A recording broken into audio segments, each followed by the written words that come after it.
what should I gain to make all these people look at me with respect, like how people or how kids can be safe. I always make sure to add any value and maximum value to team. It's not about the skills. It's about how you change the people's mind, what's in people's mind. We've been expecting this for quite some time, but of course, SpaceX is going to IPO. One key figure that, Amir, we discussed on the show already, Gwynne Shotwell, and she is one of the right-hand people in Elon's orbit. The president is an amazing female, and she was the one that actually showed guarantee to the investors to invest into SpaceX again, and not Elon Musk. New technologies always come, and we need to be closer to the people. Big news was Trump and his whole delegation of not only government officials, but also kind of the leaders of the industries and the US companies. To be honest, I felt like overwhelmed when I saw the photo. That like this photo came into like, again, it went viral, the whole world, everyone was talking about this woman. I was like, who the hell is this woman? Like, what is this? Like, who's she? And she's sitting very quiet. Magic is just science we don't understand yet. Technology is the new magic. Computers are magnificent but lonely. The human spirit lives in technology. Tomorrow is built on questions. Welcome to the TrickCast. All right, everybody, welcome back to this new episode of the TrickCast. We got a very special treat for our guests. As always, we got a couple major stories at the same time that we will be discussing. So all of them today are connected through one topic, which is about women operating at very high levels of global power, whether it's in tech, whether it's in general in the world, and often get little to no credit for it, at least in the public eye. And today we have a special guest, Chra Hussain, who's the CCO of Asiacell. Spending more than 20 years building telecom, like in one of the hardest telecom markets in the world. I'm sure we're going to get into your background very shortly. And at the same time, we're connecting it with two stories, which is the SpaceX IPO recently announced, which is expected to be the biggest IPO in history, and the recent Trump and Xi Jinping summit in China, which has global implications for all three of us, everybody in the world. So Chra, welcome to the show. How are you doing today? Thank you, Alex. Thank you, everyone. Hello, Amir. Actually, I'm fine. The weather is very nice here. It's spring outside, and we are in a good mood today. Good. And Amir, how you doing? Always good to see you. Same here, Alex. It's always good to see you. I'm looking forward for our chat today. It's a dear guest to my heart. And I'm looking forward for a wonderful conversation today. We're getting into holidays in Iraq this week, right? Yes, actually starting. Yeah, I'm looking forward for that chat. I think I'll leave you, Alex, to run the intro with Chra. It's really amazing. I only have one thing I want to ask you about. How was it in Paris Saint-Germain last week? Okay, it was great. It's something big. We did some new partnerships, and we are very excited about it. Yes? Okay. So you're cheering for Paris Saint-Germain on the final next week. Yeah. Yes, actually. Good. So Alex, all to you. So Chra, if you don't mind, I'll give a bit of an overview, and if there's any gaps that I have here, feel free to please fill the missing links, yeah? But you're the Chief Commercial Officer at Asiacell Communications, Iraq's dominant mobile telecom operator. I believe you guys have more than 16 million subscribers across all regions of Iraq. 20 million. 20 million, okay, great. Yeah. And of course, you're one of the most senior female executives in the Middle East in the telecom sector. Amir as well, coming from this background, he has, I'm sure, a lot of shared history and shared stories that we're going to hear from. But in your words, could you give us maybe an overview of how did it all start from you? And maybe you can start from your youth and then how you worked your way up to be in such high positions and such tough markets, let's say. Okay. Yes, actually, I started in a family where we are like 5 daughters, and I am the youngest. This gave me also a room also to get opportunities and to sometimes try to attract attentions to me, because I mean, in every family, the especially in our culture, the oldest one has the best position, and Right. the last one, which is the son, It's a also. trickle-down effect. Yeah, I have the most premium position. For me, it was, very normal, and I always try to get attention.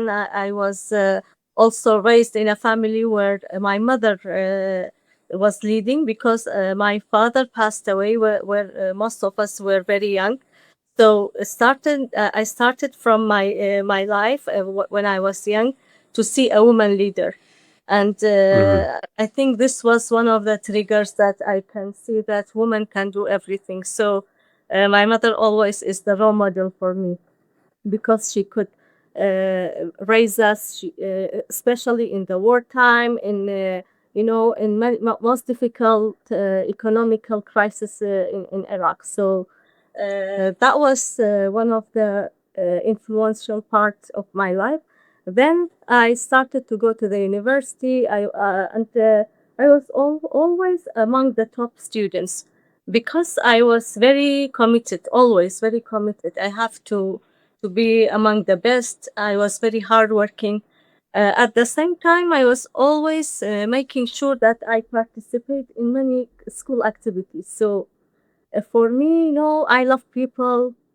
I want to engage. I want to add something to the people surrounding me. So I think this was always good for me in the school as well. Then I started joining the university. At that time, there's a good story about it. At that time, I was admitted in one of the best technical schools in Iraq. It was the University of Technology, and I was admitted to study physics. At that time, the mindset of people here and the community, that this does not fit women. This domain should Hmm. not be for men. So my family, of course, without asking me, they took a decision that, okay, I have to not to continue this school. They changed my education to be an English teacher. So I was change I was forced to change my education to be like a English teacher, and without any say, I didn't have any say. So I had to continue, and I graduated from English department. At that time, I studied English literature in one of the top Iraqi universities. I was in Baghdad University. Then I graduated from Erbil University. So it was also very good added value to my knowledge, because at that time in 1990s, language was not accessible to everyone. There was no social media. There was no, I mean, even the TVs were very controlled. So it was something new for me. It added a lot of value to me as a person, because I was able to study English literature, Shakespeare's plays, and romance. It was really uh, something emotional, and it was really good added to my We were personal a very life. kind generation, I guess, Chra. If you do that to any of the new You generation and you change the, we were, if you try now to just tell a child on that generation that we will change the position of the sofa in your room, it will be a exactly. revolution we, in the house. So, we cannot control what they eat, actually. Yeah. yes. So I think being at that position as a woman, starting to be influenced by your community and your family, not to study this and you have to study this, you have to become an English teacher. I did it, and I was also like one of the top ranked students at the university, and I was offered a job to teach English at the University of Suleimania. Also, I stayed there for 3 years as well. So I did the job, and I liked it, to be honest. Uh, I was 21 years old when I graduated. Then first time when I went to the classroom, most of the people, the students there were even older than me, especially, and it was, mainly male dominant, because even education at that time was not accessible for all women. So a young student, a young lecturer, or going to a school male dominant, majority of the school are male, it was for me, okay, what happened? So at that time, I had to think, in general, how to act, what to wear, how to position myself and gain control. Because, at this community, it's not easy to even gain control in a classroom by a young lady, at this position. So I think all this added to my knowledge, added to and strengthened my position as being Chra today. And Then, Shira, can I uh, ask you a please, yes. question that I think maybe our experience overlaps a little bit, because I've done quite a bit of coaching in one of my past lives as well. And I know the feeling that you walk into a auditorium, you walk into a class, and you got 40, 50, 100 people staring at you, and they got this expression on their face like, what do you got? And what's that feeling walking to a classroom? And not only this, you're a young female teacher in the middle of Iraq in the 90s, I'm assuming, and you walk into a classroom, you don't even know who your students are, and here's a bunch of older, pretty much all guys, right? So what is your heart like in your throat, or at what point do you go from that feeling to, okay, the crowd is accepting me and they're playing along? Yeah, actually, it was a moment where I know I had to quickly think, what should I gain to make all these people look at me with respect, and to learn from me, because I was a teacher at that time. So at that time, immediately, I stepped back. I started with the normal discussions. Let's get introduced to each other, so to break the ice, Yeah. and to see something different from me, because I wanted to be their friends, not to add something, a new style of teaching, to be closer to those young people, uh, and create something different between us. So I decided to work harder, to be more ready than any other teachers at that university, to add something better.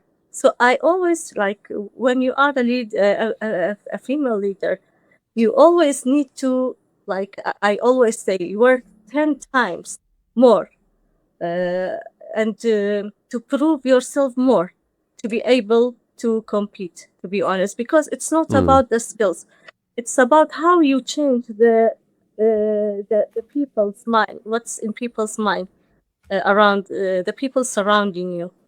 So At at the, that time, I started to uh, create new curriculum, to bring more a different way of teaching at the school. And at that time, I see I was a successful teacher as well. I created many friends. Some of them are still my friends even today. And how do you go from there to what your career became now? How do you make that transition into telecom and kind of your path to leadership from there? Yeah, actually, then because of at that time Iraq was a war, there were many NGOs started to enter Iraq, and the United Nations also, because of the war. So I saw that there are new opportunities for me to grow. Yes, I liked that job, but I didn't see myself as a teacher, to continue as a teacher. So I decided to move to a new domain. I joined Minds Advisory Group, which is a British humanitarian organization at that time. It was a military, policies and procedure organization. Everything should go by book. You need to work hard. So at that time, I had to work as a in the Mines educational program, we were visiting the borders villages at the schools to educate the kids how to protect themselves from mines and explosions. So it was really interesting program. It was mixed between technicalities and also kind of creativity, because we were conveying those messages to the villagers, kids and schools in a very artistical way. Theaters, we were having magazines, and at that time, I also remember I was pregnant with my first son. We had to move sometimes walking to the schools at the borders, because there was no access to those schools. So you have to drop your car 1 hour far from the school to be able to reach the school. And it was also mountains and hills. So, I started a very tough job, and had to be very committed to be able to deliver the objective of this program. Chra, if I'm allowed to step in here, actually, and it's just I'm trying to reflect on what you're saying, and like the movement from almost like Madrasat al-Mushaghbin teacher and all male Yes. jokers there. So Madrasat al-Mushaghbin is an inside joke in the Middle East, Alex. Right. I will have to explain that to you later. And moving into the almost the UN support in the back of a war. And at this point of time, it's also, I think it was when the Kurdish women started to join the Peshmerga. And there was a lot of movies done about how Kurdish women patriotic actions happened in that time. I think there was a woman, Margaret George Cello, if I'm not mistaken, and she established the female power of Kurdish. So it was all in the same time, and I'm sure this also added some other component to what you're trying to do in that journey there. It's I'm not sure to that extent, Amir, but I tried very hard. I was committed. I loved my job. I wanted to add something to the community at that time. It was a joy trying to deliver, like, how people or how kids can be safe, and post-war, impact education.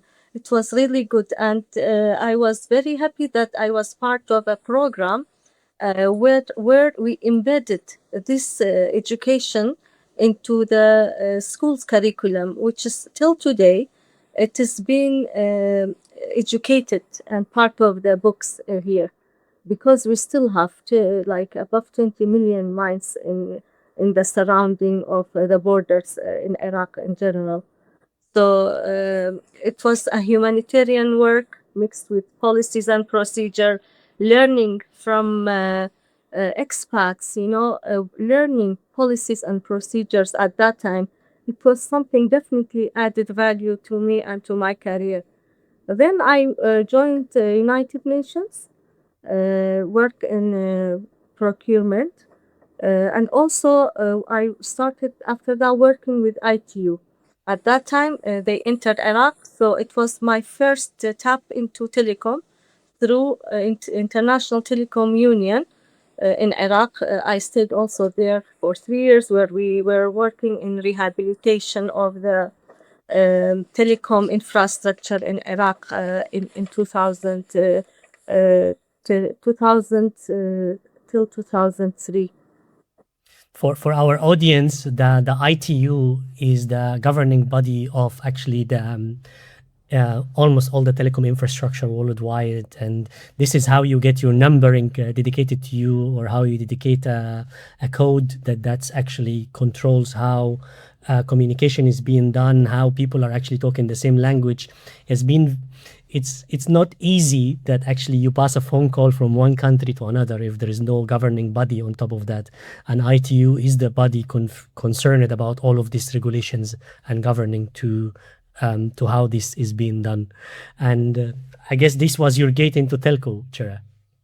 Exactly. So that was my getting to telco, and also like I work with also many experts in telecom globally, because we had meetings, we had I mean many projects that we need to draft project plans and so on. So I mean. Gradually, I stepped into more complexities and more more serious, I would say, scope of work in that. And all those companies I work with them, I still, see them part of my learning. The people there, how I learn from them, and how we all try to deliver something to the country.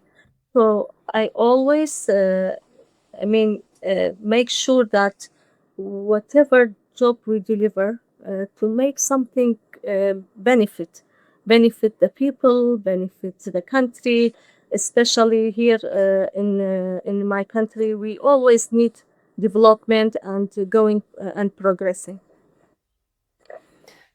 I have few questions of my own, actually, Chra. I read one of your interviews, and you said it was struggle all the way up to the top. So, at Of course, and yeah. yes, So was far, there your story any sounded very smooth. It sounded like everybody else was struggling, but Come on, you're just yeah, this exactly. hardworking lady. Well, what So is tell what us, is wrong with couple of minds? Like, come on. Yeah. So, and walking Nothing. 1 hour from where your yes, partner comes. it's all easy there. No, but my question is, during that struggle, was there any point of time where you said, "I'm done, I'm quitting"? I never do that. I I will never do that. Otherwise, I would have not been sitting here. Yeah, So how you actually, no. re-energize yourself on that, actually? So, Yeah, actually, of course, re-energizing is always, coming from ambition, from that you need to complete something, to deliver something.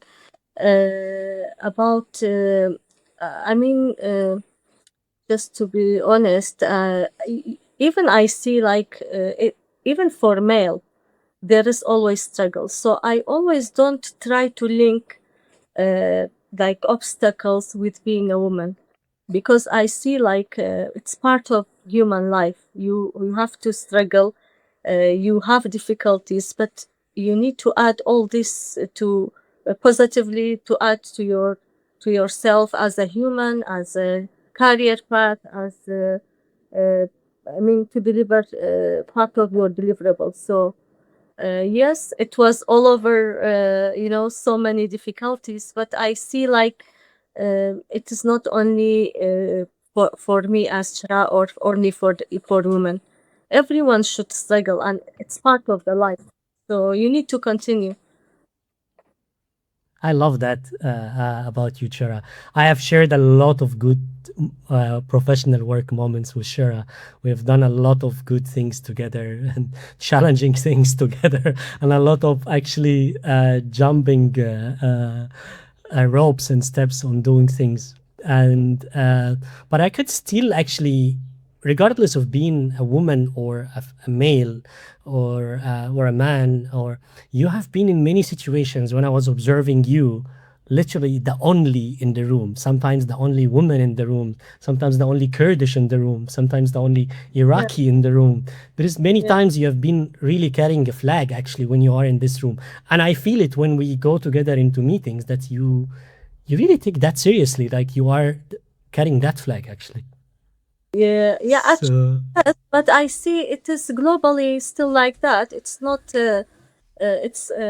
For example, in telecom industry, still the position of leader positions are not too much filled by women. I think it's like 30% still penetration. It's globally, still a challenge, but we have one of the people who I respect a lot. They always say it's not about quantity, it's about quality. So one by ten. I think I know the person. Not the- I think I know the person. So, Is he still collecting likes? Telling you we're not collecting likes? Yeah, it's about it's about what kind of value anyone would add to that room. To be honest, it's not about how many of us will be there. So I always make sure to yes, maybe I am the only one, either in terms of gender or anything else, but I always make sure to add any value and maximum value to this team or to this group and so on. Yeah. So, Chra, we're going to take you through some news that happened over the last 2 weeks. And we'll be very interested to hear your feedback on it. It happened that this week as well, our set of news are having very strong female figures into the story as well. Okay. So, Alex, will you kick us on? What's happening? Of course. So we've been expecting this for quite some time, but of course, SpaceX is going to IPO. I've been, I think, Googling how to buy stocks in SpaceX for ages. So for those that don't know, obviously Elon owns SpaceX and X, right? So they merged recently, they merged in February, and now they're going to go public at 1.25 trillion valuation, which is going to be the most valuable private company in the world. I think it's going to be expected in the second quarter. And maybe just to give a couple of key figures here. So we got 1.25 trillion combined valuation post the merger. Starlink, of course, ended 2025 with 9.2 million subscribers and over 10 billion in revenue, which we're expecting to grow based on the topics, Amir, that we've been discussing with satellites in orbit and lower Earth orbit. Of course, they're projected as well to reach the revenue of 24 billion by 2026. There's a lot of stuff going on with the Starships being built, being deployed, everything at Starbase in Texas. So one key figure that, Amir, we discussed on the show already, but it's actually Gwynne Shotwell. And she is one of the right-hand people in Elon's orbit. She's involved in a lot of their companies, doesn't get so much publicity, doesn't get the fancy headlines. We see all the drama about Elon, but even in his autobiography, Elon by Ashley Vance, like he gave a lot of credit to her, saying that without her, he wouldn't be able to operate any of his companies. So maybe first, Amir, what are your thoughts on the story? And then it would be great to get Chra's input as well on Gwynne.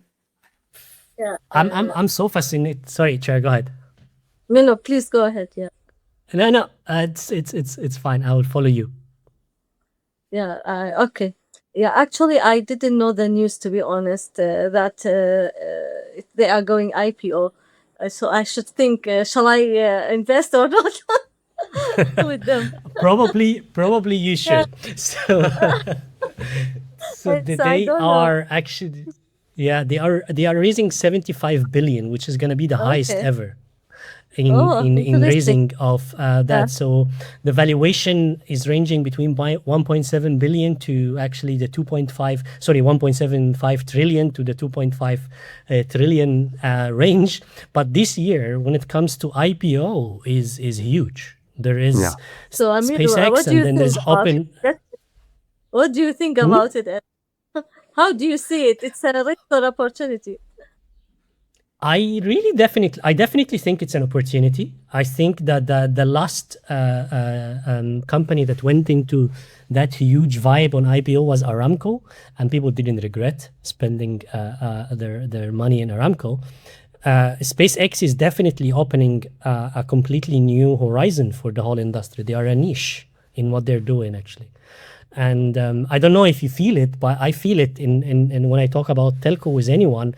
Definitely Starlink, which is part of the IPO, is changing the industry, actually, and doing a lot of big difference there. I would definitely count. But you know what's the shocking number? Why I'm shocked from the number? The total valuation that they're going with is equivalent to the top 10 telcos combined worldwide valuation. It's wow. And on the course of 14 years? From zero to where they are now. It's impressive, actually. Yeah. What are your thoughts? Yeah, actually it is interesting, and I think because now they are building also like an AI infrastructure. It's not only about SpaceX. They are also like going for connectivity services and lots of things. I think what they are trying to build is something that will change the landscape of communication. It's interesting, like, but also it may also come with a risk, because we see like when they lose with the billions as well. So there were some newses before that they lost X amount. So, but I think in general it's an interesting news, and I will follow it and monitor. Let's see what will happen. It's Yeah, interesting. Yeah. I was curious to see the woman behind this. It was very interesting for me to see that it was a woman driving the whole show. Like, people always get flashed by It is Elon Musk. not. I don't see it's a shocking news. It's normal. And shall we maybe get See how, why, see, Amir, why you are shocked? You should not. I should not. You're right, actually. I should not. Okay. True. I have seen a lot of amazing leading women in my life that I should not be shocked. But the reason I was, it's because we've been all flashed out by the light of Elon Musk, Yeah. and we didn't see the people behind, actually, him. And then we got to know that the president is an amazing female. But I can tell you, I feel from her prospect and her interviews that she's always trying to find something to prove. So her first word about herself, when she called Elon Musk to take the job, and this was a very fascinating story. So it was Elon Musk actually pitching the company SpaceX to the corporation that she was working in. So Elon Musk was coming to raise fund in reality, and she was interviewing Elon Musk as part of the panel, interviewing him. And she immediately caught his eye into the conversation. And then after the conversation, he said, listen, don't worry about the fund. That's fine. I want to give you the job to run the company. And then she said, no, on the spot, actually. And like, come on, it's a startup that I just rejected to fund. Why should I join? And then she went home, and on her words, she had the number of Elon. She called him in the night after thinking about it. I think it was late in the night, in her words. And she said, I am being an idiot. I am taking the offer. And she joined in 2002 the journey of SpaceX. And probably, I don't know, at this point of time, whether she would think about herself in the first 6 years. That's the reason I asked you about actually the feeling of I cannot crack it anymore. Because 6 years after she joined, SpaceX almost bankrupted. And she was the one that stepped in, and she was the one that actually showed guarantee to the investors to invest into SpaceX again, and not Elon Musk.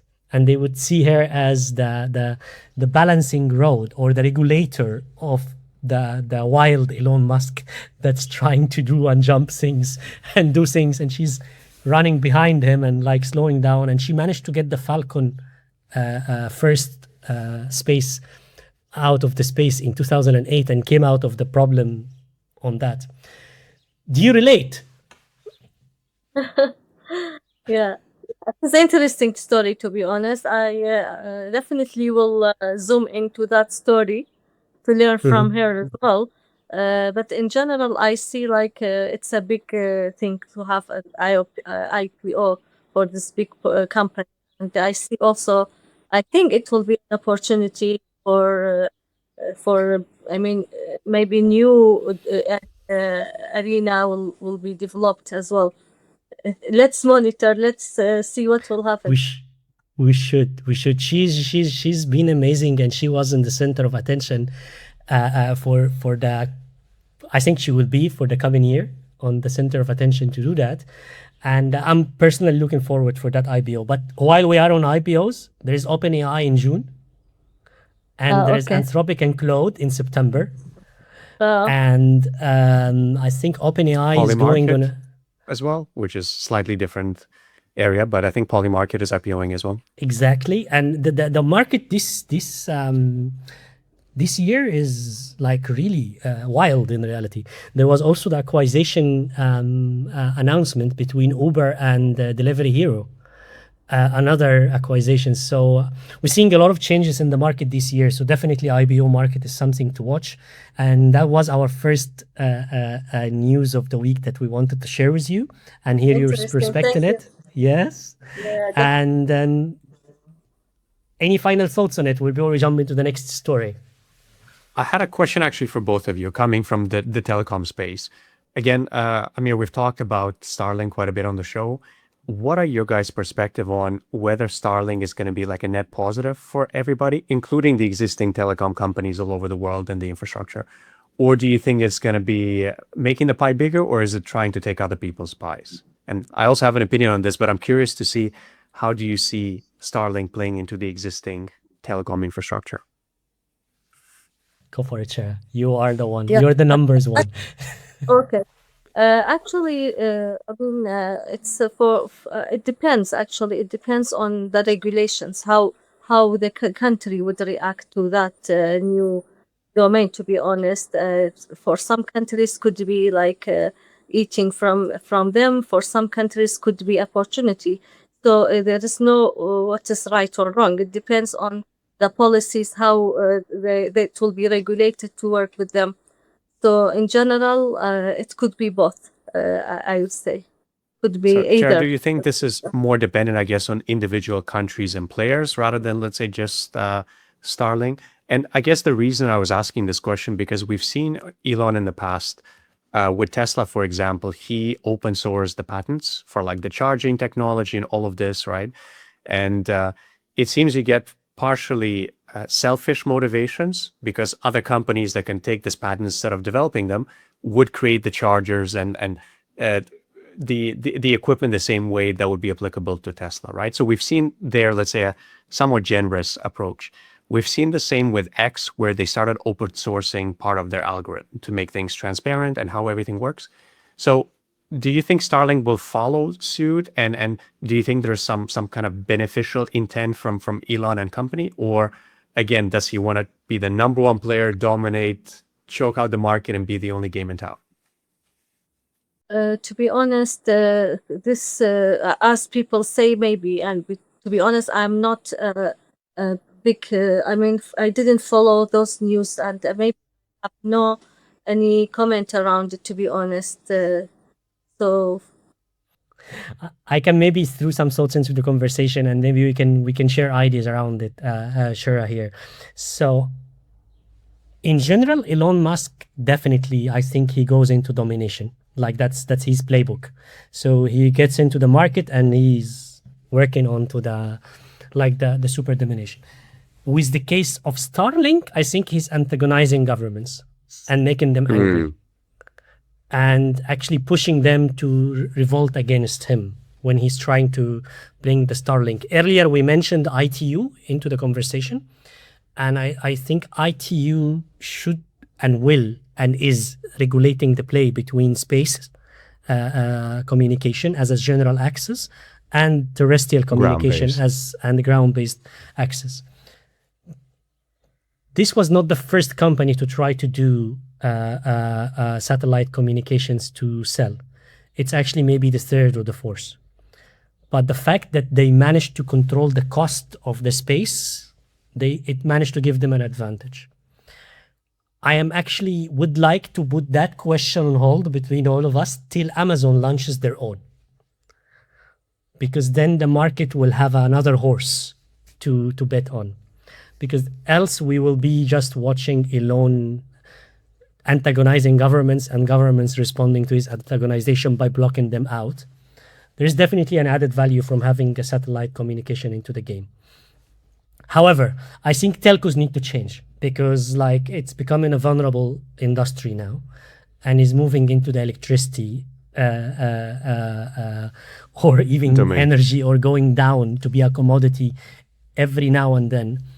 And regardless, be it from Elon Musk attacking from that angle or WhatsApps and OTTs attacking from that angle, or actually as well, there is a big hype as well now about the tokens just renting tokens instead of renting minutes and gigabytes to the customers. So telcos have not been, and we've been saying this, it feels like a stereotype to keep repeating, but they really have not been in a moment more vulnerable than it is now to try to capture the and change maybe course. agree with you. I still think like yes, there are like new technologies always come and but telcos always need, because we need to be closer to the people. At the end, I mean, any provider would need to like understand more what is the localized market about, what is their need, how do you create the emotional links, so still, I mean, maybe things will evolve, but I still see like telecom are the basis for digitization in many countries. Maybe you talk about some parts of the world, but still there is a lot to provide by telecom as well in general in terms of services, digital infrastructures, AI, and lots of customer-centric services, to be honest. But maybe in future, very far future, or in some parts of the world, things would be different. They managed to protect themselves. That's true. Like telcos managed to protect the market share, and probably because their ability to be close to the customer. And I tend to agree on that. There is no one closer to the customers than the telcos in reality, and their ability to monetize that.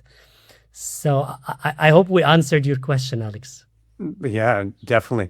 And I think that's also something, Amir, we've explored in past conversations, where when new technology appears, it takes a certain niche or certain vertical. Like we've seen in Africa, people go from not having landlines to going straight to cell phones, right? So it seems like there's still going to be a place for traditional fiber optic cable and for local region. And I think, Chara, what you said as well, it makes a lot of sense that it's almost like a very democratic kind of you get this pyramid where you get people on the ground, which is the local telcos.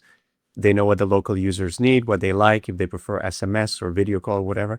And then, of course, as you go up, maybe it takes a different niche in that space. And even the way you communicate those services, it's also like, I mean, it is needed to, like, on-ground presence is always needed, and the most powerful, link between the customer and the technology. This is what I believe. And I think you both would agree, it'd be extremely foolish for us to go all space and no ground base. I mean, one solar flare and we're back to the Middle Ages, right? I don't think anyone can overkill as well the telco. I think what I'm trying to say, it's about struggling on the revenue base or struggling on the profitability, but nothing can beat the wire yet. The fiber underground, taking the connectivity and reaching it to the home, I don't think anything can beat it now, be it from the space or from ground or whatever. It's still yet the master, and it's gonna continue, and it's very sustainable. It's just like existing 20 years, 30 years, it has to continue. I think it's more of the telco's ability to monetize the value. It's shrinking over the time, and that's why telco people, and actually commercial people specifically in telco, are the most creative when it comes to making money out of the situations and squeeze every dollar everywhere and get some money out of it. So yeah, actually, the main objective is how to provide services to your customer, to add new ways of giving them education, giving them content, giving them AI and automation. There's continuous evolving, and always customers need something new. So the role of telco today is not to go beyond connectivity, to go beyond the traditional part, and this is what we should do more and more.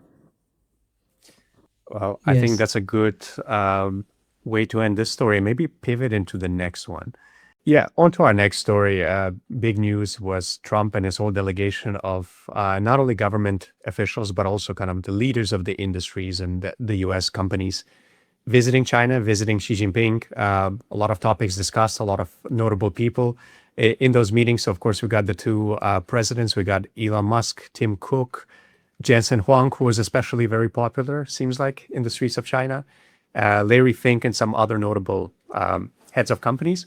And they discussed tariffs, rare earth deals, AI issues, the whole Iran conflict, Taiwan, a lot of stuff going on. And there's been some bigger implications at the same time. So a big news story as well that Amir, me and you discussed in the past was US blocking the chips for China, basically. And we were discussing how would they ever come out of this. And as the summit is happening, Huawei announced that they're releasing new breakthrough chips. So let's maybe kick it off there, and we'll get into the women in power who are kind of behind the scenes at those meetings as well in a second. But what was your initial thought, Amir? And of course, we can hear from Chra afterwards as well. All right, my initial thoughts, it was, I think Trump was putting a lot of hopes on that. I believe that there was already like a trade war between the two powers. They've been fighting with each other. I think if there is someone that can really shake the AI leadership of the US, it's definitely China. So I would say there was a lot of biting teeth between. I'm sure there is still a lot of biting teeth between the two superpowers, if we can call it this way. And but it's what was really like remarkable for me is that Trump in his opening said, "I came to you with the best 30 people in the world." And then he started introducing the leaders. But funny enough, they forgot to invite Jensen Huang.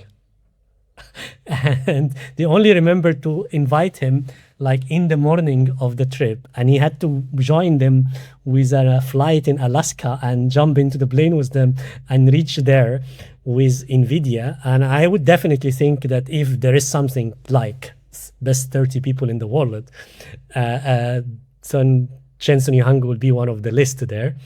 But what was more ironic is that when they decided to sell or say, okay, we're going to allow China to buy the chipset of NVIDIA, China said, no, thank you. We don't want. We have Huawei now. And we have our chipsets will operate.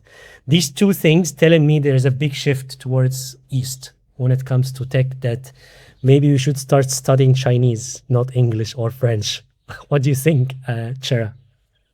Yeah, actually, I'm looking into that in a bit different angle, maybe from your point of view. Actually, I see it as a competition, and always competition is something good, and will lead to more innovation, and will at the end will serve the customer. So they are two good powers that will. They are trying to innovate something and to provide the best of the best to the customers at the end and to the technology. So we will see how things will evolve. But in general, I see it will lead to better results and better technologies in future. I 100% agree. I think it is leading already to better results and better technology in the future. Maybe it will lead to collaboration as well. We don't know. Maybe this competition will convert to collaboration and to provide also like better brains. I actually hope not. But I hope they don't collaborate in reality. Yeah. So Every that lived through instability learns the same lessons. You can't outsource what you can't afford to lose. Yeah, true. And if I can put some fire on the gasoline here. Welcome to your role. Yes. This picture went viral, and just from this tweet alone, it's got 2.1 million impressions. And everybody on X and all over the internet started asking the question, who is this lady in this picture? And she's sitting between, obviously, Elon and Tim Cook. So to give a bit of a background, her name is Zhou Qunfei. If I mispronounce that, I apologize. And she is the chairwoman of Lens Technology, which is the company that's manufacturing the touchscreens on the iPhone, obviously in Tim Cook's pocket next to her. And of course, where Elon builds his Teslas in China as well. They're one of the biggest suppliers for Apple, Samsung, Tesla, BYD. And yeah, another woman who's in a very powerful position and kind of flies under the radar. Amir, is there anything particularly that stood out to her, to you about her, before we maybe get Chra's opinion on that as well? To be honest, I felt like overwhelmed when I saw the photo. That like this photo came into like again, it went viral, the whole world. Everyone was talking about this woman. I was like, who the hell is this woman? Like, what is this? Like, who's she? And she's sitting very quiet. And there was afterward the photo where Tim Cook was taking a selfie with her. She didn't go to take selfie with him. He went to take selfie with her. It was like, wow, who's she? And then I started digging deeper as well about her. And it's interesting. She started as 16 years old to work on her entrepreneurship journey. Amazing woman, 16 years old, walking hours on her words as well, walking hours a day to try to reach to the job. And she chose to always take jobs around the university campus. And she would go and self-educate herself into the university campus and get some courses from here, some courses from there. And there was a couple of remarkable things about her actually in reading about this woman is that she started creating lenses for watches. And in her apartment, and her team was 3 people, that was her family, like the 2 brothers and the mother. And they did this, and they mastered the glass till they get a call from Motorola. And Motorola said, we've been looking all over the world for someone that can give us a glass that can support a 1-meter fall. And she gets to know about how to do it, and she tests it, and she wants to do that. And then her competitor, in her words about herself, started to block all the people, the suppliers from her, and they cut her out. And now they said, which was not usual in China and still not usual, you pay all the money up front to if you want to work with us. And she sold her flat, which was really not just her flat only that she sleeps in, that's also her flat where she also produces her watch. She put everything, and it was not enough to support what the money that she has to pay. And she went to the train station and she decided to suicide. And she stood on the train, and when the moment she wanted to jump in front of the train, her daughter calls and asked about her, and she said, where are you, mommy? We need you, in a completely out of context call. And that gave her some kind of a wild mother flair. And she turned it out and called the CEO of Motorola and asked him to pay her upfront so she can pay the other people upfront. And that call and that few days around that call, when she talks about it, she actually says that when she went really far bottom, she had no money for anything till her daughter called her actually.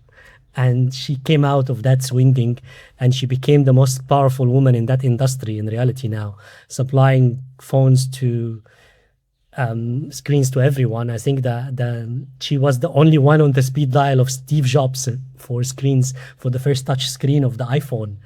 And she became this 44 years woman. She's not mega rich in China at the end, but I think she managed to get something for herself in the middle. I'm wowed about her, to be honest, and I thought we should share this to you and to your audience. Yeah, very interesting. Actually, I got to know her story from my Harvard leadership program, where one of the use cases we studied was about this factory and how it was evolved to be an iPhone screen. So I already admire her since then. yes, she was again the unique position where in that table, as you have seen it in the tweets and in the social media. But I think it's I mean, it's a hardworking again. It's like she built it herself. She was, I mean, she went through many issues, like you mentioned. She wanted to commit suicide. They were blocking her, but again, I mean, she was keen to be there, and she did it. And she's very powerful. It's clear. Yeah, so she's a clear example. Although the industry calls her brother Faye, they don't call her sister Faye. So there, so we should correct that. So and no, I think it's she's an example that stands alone. But something else also grabbed my mind and my thoughts on this. Like, no one would think that screens are that interesting when it comes to the phone. It's a very small niche in the center of the value chain where she made a big value for herself in reality, in there, on that spot. And it's somehow brings me back to the thinking that sometimes we overthink things. We're trying to do big things like, let's change the world by the most sophisticated algorithm and put this and put that. And the small things really, like, you just step into that small, narrow, and things really like to the spot, and it works. Right. Let's agree with you, Amir.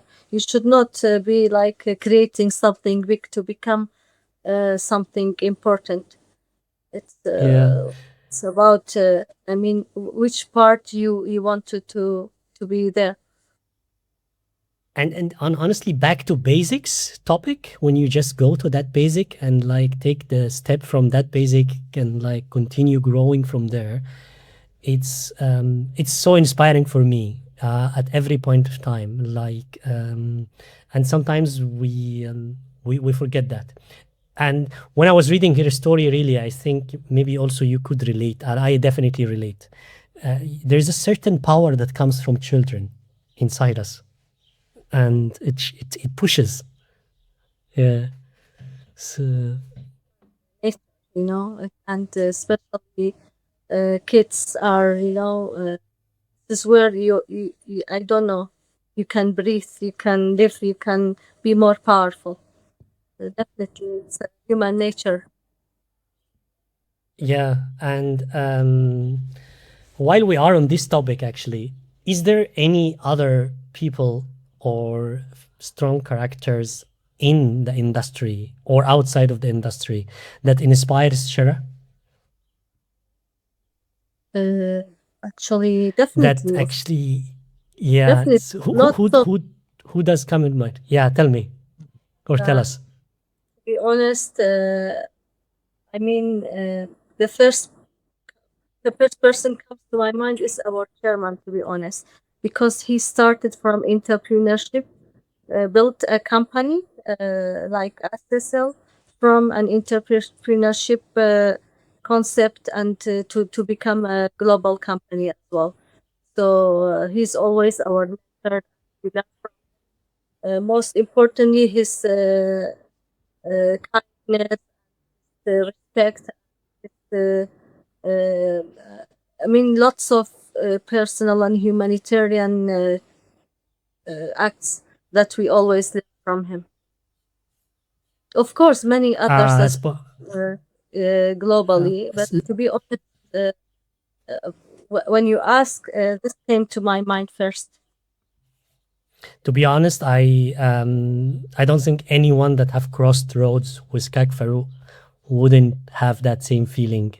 It's such an inspiration story that actually came from, and maybe it's time to introduce him to our audience actually. So Kak Farouk Rasool is actually, and Kak in the Kurdish language is like brother, but it's also being used as paying respect to the person that you're talking to. So his name is Farouk Rasool, and I would say he carried the telco industry on his shoulder over the last maybe since the year 2000, And when you read his biography, you see it and you feel it. Like the equipments were coming on the back of donkeys over the borders and like being built in the middle of a completely unstable era for the whole region, and specifically Iraq.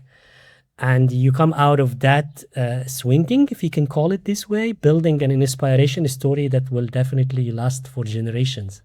And yeah, and Alex, I wish you can have a chat you can have a moment to meet that amazing guy. When you come and talk with him, you feel that there's real radiation of energy coming out here.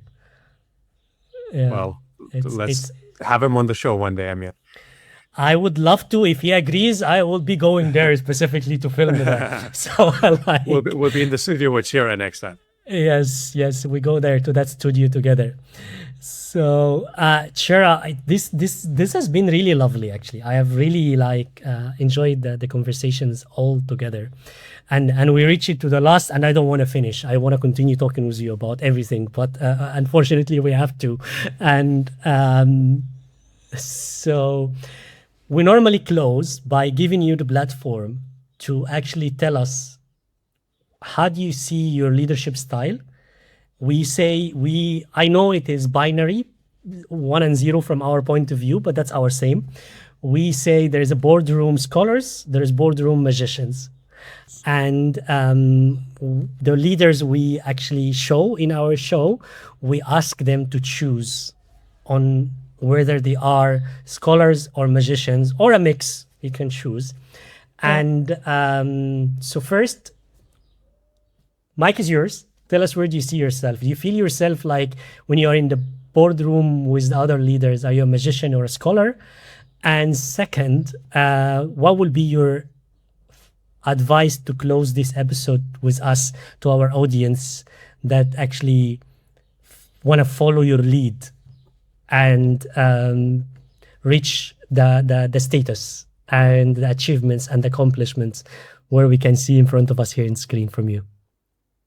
Actually, and Amir, I mean, as you also mentioned, it's not easy to say which one I am, but it depends. You know, sometimes you need to be a scholar, and sometimes you need to be a magician.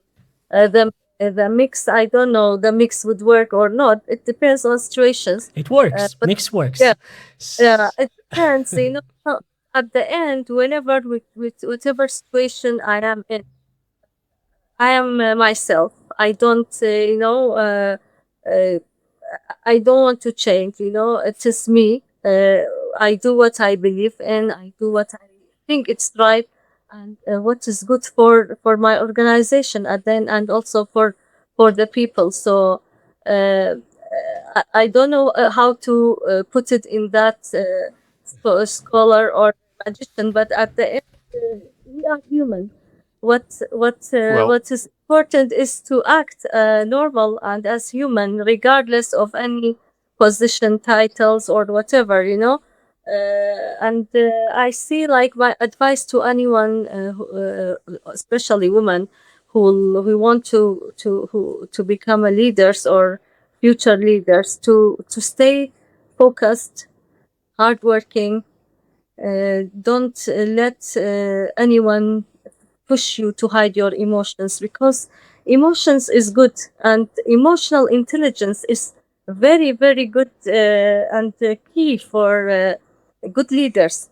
And we as human women, we have the emotions, so use it in the right way and make it as strength, your strength. So I think that's it. I mean, in general, it was really good and interesting episode. We covered lots of good things. You took me back to 30 years. It was good memories. And maybe I want to show you this advertising from more than 25 years in Asiacell, where we started the launching. This is the ad, the first ad. If you want, you can see it's a black and white. Yeah. It's a tough, you know. So you take me back. You took me back to many years. The you refresh my memory with many good and positive things. I mean, if I go back like 30 years again, I will repeat the same things that I done, but I will tweak a bit my style, not to bother or to be sad about many situations, because I know at the end what matters is myself and how I feel comfortable. I don't Chra, see it. There's any better words to close with, Alex. Be yourself. Be authentic. Like use emotional empathy. use emotional empathy. I can connect and love that, and I'm sure our audience would connect and love that. Alex, any final thoughts? I was just gonna say, from our conversation so far, it seemed you had to study a lot, work hard, persevere, continue, and that's definitely a scholar qualities. But you don't get to being in your position, one of the toughest markets, being such a impactful figure without some magic involved, and whether that's following your signs and leaving physics for teaching English, which I think most people wouldn't ever want to make that choice, but it worked out well for you. I think it definitely takes a little bit of magic sprinkled in there to make it work like that. Honestly, having worked with her, I would definitely agree, Alex. That she has the scholar all over her, but she definitely have the sprinkle of the magician whenever she needs to use the stick there. So, and I enjoy that. Yeah, yes, actually, Well, yes. It should be a mixed at the end. You need both. Yes, we do. Thank you very much, Sure. Cher. Thank you. All right. Thank you very much, everybody. Bye bye.